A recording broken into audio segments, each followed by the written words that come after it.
Hey, good morning, good morning, good morning, everyone, man. How are you guys doing today? How are you doing today, man?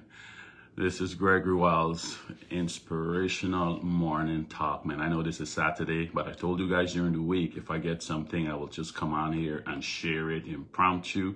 So I get a little word today. I just want to share quickly. This is going to be quick. This is the specific person or persons out there, so I can talk like you're talking directly to someone. But I just want to share this quick word because this morning I going through my own thing, asked God to give me a word, and I was led to one of these teachings from Kevin Ewing. He's talking about spiritual robbers, and I get my own little revelations from it that I want to share quickly with some people.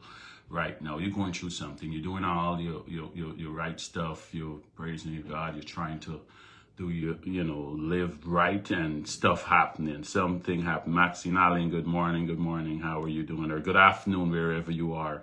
Yes, you're doing all what you're doing. You're trying to live right, and stuff happening. You got some stuff happening to you right now, right? I just coming to give you a word to give you some more confidence. Because on Thursday I did about staying focused on the word. So when God lead me again to do this, is really someone out there or some people out there directly trying to reach out to who on the last bit of hope, and you want me to strengthen it, help me to strengthen it. So I just want to tell you, you're going through what you're going through. Don't get caught up of talking about it. Stay, just like the last message on Thursday, stay focused on the word, right? So let's look at the Joseph story. I'm not going to read it from the Bible. I can just talk about it because the people who this message is for know this story already. I just need to remind them of it, right? Remember Joseph with his brothers, right? The brothers threw him in a pit. The intentions was to get rid of him. They threw him in a pit. Karen McCann, good afternoon. They threw Joseph in this pit, right? Then when he got out of this pit, he went in Potiphar's house, right? Started to live a nice little life. Then what happened to his wife. His wife tried to get him to sleep with her. He said, no, he's not going to do it. Because of that, she'll tell a lie on him. He ended up in jail. And in jail now, his breakthrough came. He interpreted dream for this cupbearer on the back of the cupbearer who was in Pharaoh's house, and he ended up in Pharaoh's house interpreting the dream for Pharaoh and become the second most powerful man in the world at the time, and save his own family who threw him into that ditch that was trying to get rid of him. And his word was, what you guys, because they got nervous thinking that you're going to take revenge on them. He said, no, what you had intended for bad, God had intended for good. So I'm telling you, some of the stuff that you're going through is your test, is your path to where you need to go. And you got to go through that test. Because if Joseph didn't go through that, how are we getting up to Pharaoh's house? But Joseph never lose sight. Joseph never was angry. Joseph never was looking and cursing his brothers and curse. And never one time he said he just in jail telling everybody what Potiphar's wife did to him to keep him in jail. He just keep focusing on the word, right? So I want to leave you with a few scriptures here. Look at Daniel in the lion's den, where he did when he was in there. He focused on the word. Look at Amalek, Shadrach, and Abednego. What they did, they focused on the word, how it turned out for them, right? So I want to leave you with a few scriptures here. I just want to leave you with a few scriptures here, because some of the stuff that you're going through is orchestrated by God. By God. So you might go through a serious divorce right now. You're telling everybody, you're cursing the man, the woman, and do you even know the things that God got for you? It probably didn't include that person. Might sound harsh. It may not include that person. They fire you from the job. You may not even know that's not where he wants you to be for the things that he has for you. That might not be the path you need to be on, but instead you look at it into the good, right? Okay, remember what is Proverbs. Remember what this stuff say. All things, behold, all things, and Romans 8:28. See, and we know that all things work together for good to them that love God, to them who are called according to his purpose. All things. He didn't say the good things. He said all things.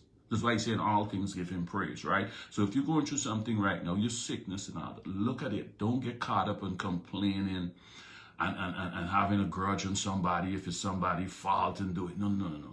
He said all things work together for good. So I'm going to leave you with 2 more scriptures here.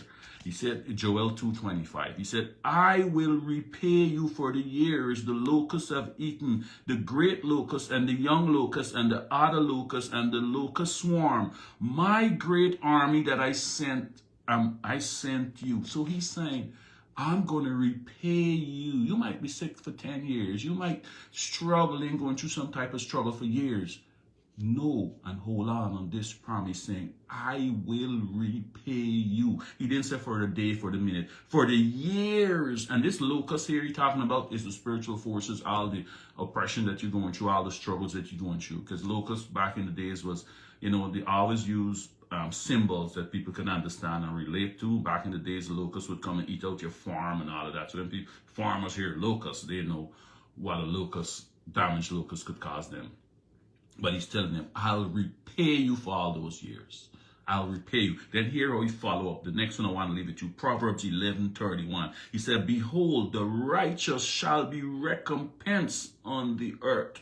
Much more shall the wicked and the sinner say, if you're righteous and you're going through this stuff, he said, don't worry, I'm going to repay you. Just like how he's saying repay you, he said, you're going to be recompensed. You're going to get back all that you lost. But you just got to stay faithful.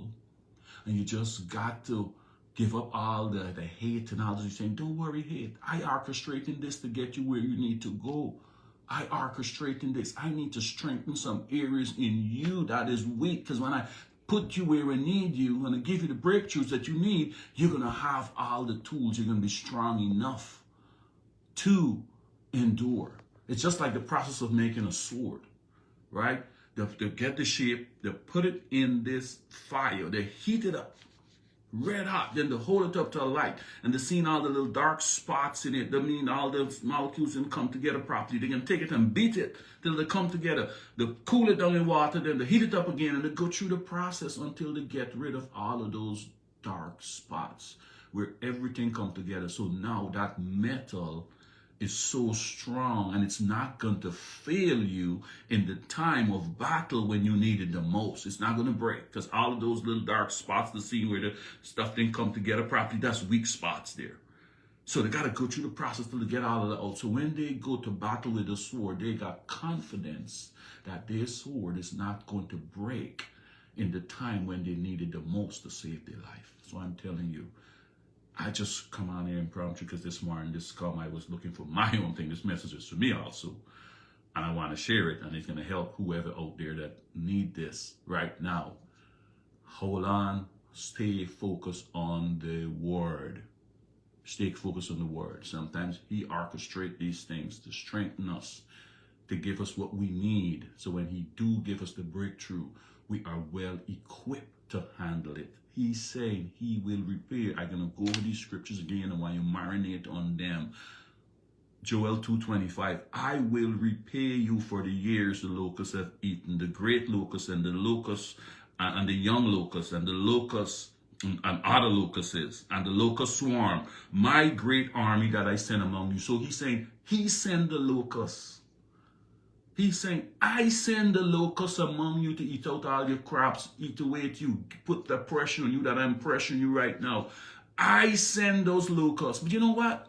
I know I'm like the adjuster, the insurance adjuster come and see what you lost, and then they're going to recommend to the insurance company, okay, the lost so much or something. He said, I'm the adjuster. I take a note. I know what to take away from you. I know what you lost, and I'm going to repay you for it. I'm going to repay you for it.